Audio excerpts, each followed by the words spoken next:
Bon. On va voir la partie entre Noah et Isaac. Bon, c'est une partie qui a été courte et surtout, c'est une partie qui a été perdue dans l'ouverture. Hein. Et là, tu as été victime de ce qu'on appelle se faire servir le petit déjeuner au lit. Alors ça, c'est l'expression d'un entraîneur d'échecs qui est malheureusement décédé il y a pas longtemps, hein, qui s'appelait Xavier Parmentier. Et dans son livre, il avait consacré tout un chapitre des rois qui se font mater ou qui se font mater ou des parties qui sont perdues très précocement dans l'ouverture. Ça s'appelle se faire servir le petit déjeuner au lit. Voilà. Allez, donc Noah avait les blancs et Isaac avait les noirs. Oui. Oui, je ne sais plus pour quel club il a travaillé, mais je sais qu'il a beaucoup travaillé pour la fédération. Et bon, il a eu pas mal d'élèves qui ont bien réussi aux échecs. Bon, malheureusement, il est mort et il a écrit quelques livres qui sont très très intéressants pour les entraîneurs et pour les joueurs aussi, dont un qui s'appelle Une boussole sur l'échiquier. Je vous le recommande. Ah bah oui. Alors, il suffit pas de l'avoir, il faut le lire. Allez, on commence. E4, E5, cavalier F3, cavalier C6, cavalier C6, fou C4. Nous sommes dans une... Tous ensemble? Ah, et là, dans quelle variante de l'italienne? Ah non, c'est pas le jeu. C'est la défense des deux cavaliers. Mais moi, je vous assure, j'aimerais bien le rebaptiser... la défonce des deux cavaliers, parce que vous allez voir que ça fait très mal dans certains cas. Alors là, ici, dans cette position, il y a une possibilité d'attaque très précoce, c'est cavalier G5. Pourquoi est-ce que c'est possible? Je t'écoute. Parce que le fou il va encore sortir, on peut pas... Voilà, exactement. Comme le fou n'est pas encore sorti, les noirs ont énormément de mal à défendre la case F7 qui est le... Comment ça s'appelle? Enlève le doigt de ceux qui veulent répondre. Thibaut. Le talon d'Achille. Et alors, ici, la seule manière, s'il vous plaît, la seule manière de défendre le talon d'Achille, c'est d'interposer le pion sur la case D5. Hein. La menace ici, elle est simple ici. Hein. Attendez. La menace ici, c'est de faire cavalier prend F7, hein, qui fait une fourchette. Voilà, c'est la menace. Donc ici, il n'y a pas le choix, il faut faire D5. Si on veut protéger F7. Et là, bien sûr, les blancs, ils font pion prend D5. Alors, vous savez quel joueur jouait ça avec les blancs? Un très fort joueur, peut-être le plus fort joueur d'échecs de toute l'histoire du jeu d'échecs, oui. Yes. Robert James Fischer, dit Bobby Fischer. Voilà. Il a laissé quelques parties à la postérité qui sont très très intéressantes. Et là, ici, bien sûr, ça c'est tout à fait jouable avec les noirs, mais à condition de donner un pion. C'est-à-dire que le pion D5, il ne faut pas le reprendre tout de suite, parce que là, il y a une variante, enfin il y a même deux variantes qui sont très embêtantes pour les noirs. Qu'est-ce qu'il faut jouer ici? Quels sont le ou les coups qui sont... Oui. Il y a cavalier A5, première variante. Et là, comment les blancs vont-ils concrétiser leur pion de plus? Ils vont faire fou B5, échec. Voilà. Parce que là, qu'est-ce qu'ils vont faire? Les noirs, ils vont faire pion C6. Bon, fou D7, c'est possible aussi, mais c'est nettement moins bon. Pion prend C6. Pion prend C6. Ah non, on prend certainement pas le pion ici, parce qu'il y a cavalier prend. Pourquoi pas cavalier prend à la place de pion prend? Parce que en faisant pion prend, on gagne un tempo sur le fou. On a 3 pions. Si tu fais cavalier prend ici avec les noirs, je peux jouer ce que je veux.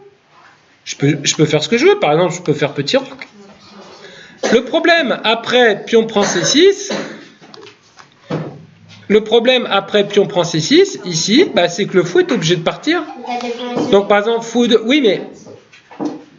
Comment dire? Tu as des pions isolés, mais avec les noirs, tu joues pas pour la structure de pion, tu joues pour l'avantage de développement. Si tu joues pour l'avantage de développement, tu es prêt à donner des pions, un ou plusieurs pions, dans certains cas des pièces, et bien sûr, tu es prêt à dégrader ta structure de pions pour le développement le plus rapide possible. Parce que maintenant, c'est au nord de jeu. Vous allez voir que les noirs ils vont poser un sacré nombre de problèmes aux blancs. Ils vont commencer par jouer quoi ici? Ils vont jouer H6 déjà. Va-t'en. Oui, qu'est-ce qu'il y a, Aaron? Oui. Le cavalier vient en F3. Et là, comment on continue avec les noirs? Toujours cette politique de harcèlement. On harcèle, oui. Voilà, E4. Et là, le cavalier, il est encore obligé de bouger. Comment on continue le harcèlement, là? Oui. Voilà, fou D6. Bon. Les noirs, certes, ils ont donné un pion, mais ils ont des compensations. Maintenant, bon, bien sûr, il y a d'autres choses qui sont possibles. Hein. Par exemple, sur C6, pion prend. On peut jouer aussi dame F3 avec les blancs. C'est une variante qui existe. C'est une possibilité. Sur pion prend D5, ici, il existe un autre coup qui est quand même très, bien plus agressif pour les noirs. C'est pion B5. Voilà, tout à fait. Ça existe aussi, B5. Voilà, c'est une variante... moi, à la limite, c'est la variante que je vous conseillerais, si vous aviez les noirs. Avec plusieurs idées, si le pion prend C6, les blancs font pion prend C4. Et là, dans cette position, bon, c'est vrai que pour le moment, les blancs, ils ont un pion de plus, mais regardez où il est le pion. Hein. Bon, là, il ne va pas faire long feu. Et en plus de ça, les noirs, ils bénéficient d'un avantage ici, avec leurs pièces. D'un avantage de pièces, c'est quoi? Oui. Ils contrôlent le centre. Oui, c'est vrai qu'ils contrôlent mieux le centre, puis surtout que ce cavalier, s'il est mal placé. Ils ont la paire de fous. Ils ont encore leurs deux fous, alors que les blancs n'en ont plus qu'un seul. Et ça, c'est un avantage matériel. Même cette position, on pense qu'elle est plus ou moins favorable aux noirs. Même si l'adversaire a encore des cavaliers et les noirs en ont pas. Dans cette position, les noirs ont une paire de fous dans de très bonnes conditions, puisque la position est ouverte. Les fous ils vont s'exprimer. Quand tu as les deux fous ensemble, on considère que c'est un avantage. Il y en a même qui pensent que ça vaut un point. C'est-à-dire un fou, ça vaut 3, et deux fous ensemble, ça vaut 7. Les deux fous, on fait un petit. D'accord? Allez, ici, ce qu'on peut faire encore... Ici, ce qu'on peut faire... Alors là, bien sûr, il y en a qui me posent la question, ouais, mais moi, si fou prend B5. Voilà. Alors là, ça risque d'être encore pire pour les noirs. Pour les blancs, pardon. Parce que là, il y a le coup dame prend D5. Qui pose deux problèmes. Le premier problème, c'est le fou F1. Et le deuxième problème, c'est le pion G2. Alors, faire fou prend C6. Dame prend C6. Bon, là, ici, les noirs, ils vont avoir une paire de fous très forte. Hein? Là, les noirs, ils vont jouer le fou en C5. Ils vont jouer le fou en B7. Probablement, ils vont faire après le grand... Non. Ils vont faire le grand roc. Et là, ils vont avoir deux fous très puissants et une attaque en général très puissante contre le roc des blancs. Voilà. Dans cette situation, donc, ils font pas fou prend C6, mais ils font plutôt fou F1, les blancs. Mais là, on fait un petit peu comme tout à l'heure. Allez, va-t'en. Et puis va-t'en encore. Et là, par contre, le cavalier, il a plus le refuge sur la case. D'accord? On est obligé de rentrer à la maison. Voilà. Donc, tout ça pour vous dire que... Il peut aller en H4 ou H4. Donc, D5, c'est le bon coup. Après, pion prend D5. Ici, avec les noirs, il y a plusieurs continuations intéressantes. Par contre, cavalier prend D5, tout de suite, ça perd. Parce que là, il y a un thème, ce qu'on appelle le thème de l'attaque Fegatello.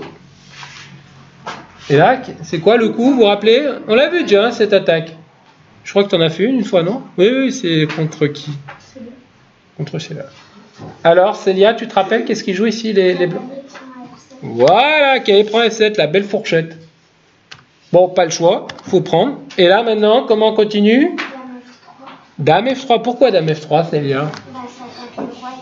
Voilà, ça attaque le roi et une deuxième fois le cavalier. Alors là, le pire, c'est roi G8. Là, si vous faites roi G8, c'est fini tout de suite. Fou prend échec et mat. Vous pouvez même, pour vous amuser, humilier votre adversaire. Vous prenez avec la dame, parce que Après dame prend, fou prend, vous allez carrément mater avec le fou, c'est encore plus joli. Bon. Voilà. Donc, voilà. Donc ici, si le roi revient simplement en 8, qu'est-ce qu'on fait à ce moment-là? On fait fou prend D5 de nouveau. Et on menace mat. Et on menace aussi de gagner encore du matériel par fou prend C6 échec. Donc, c'est pas échec et mat, mais une position complètement désespérée, hopeless, pour les noirs. C'est pour ça que le seul coup ici, et bah écoute, bravo Isaac, hein, tu l'as trouvé, c'est roi E6. Et là, comment continuent les blancs? Ils sortent le cavalier. Pourquoi ils sortent le cavalier, Isaac? Parce que le cavalier ici... Après, quand ils mettent un E4, si le fou a pris le cavalier... Oui, mais c'est parce que bah, les blancs menacent de prendre le cavalier. Mais dis-moi Isaac, ici, tu aurais pu venir en aide au cavalier avec une de tes pièces.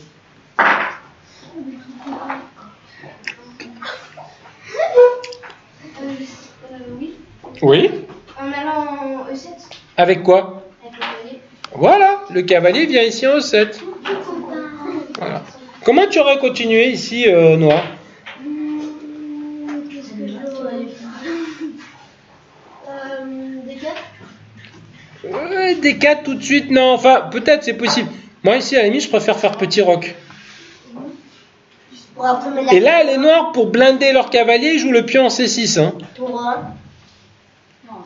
C'est là qu'on fait des 4. Voilà.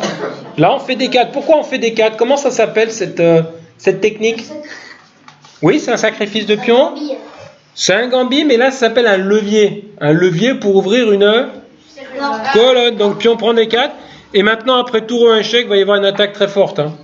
Là, maintenant, le roi noir, il va se faire bombarder par les pièces blanches. Ah, ici, par exemple, je sais pas, moi, roi D6, comment vous continuez ici? Ouais, on peut jouer fou F4, peut-être. Okay, pion. Non, mais Cavalier 4. Ouais, peut-être cavalier 4 échec.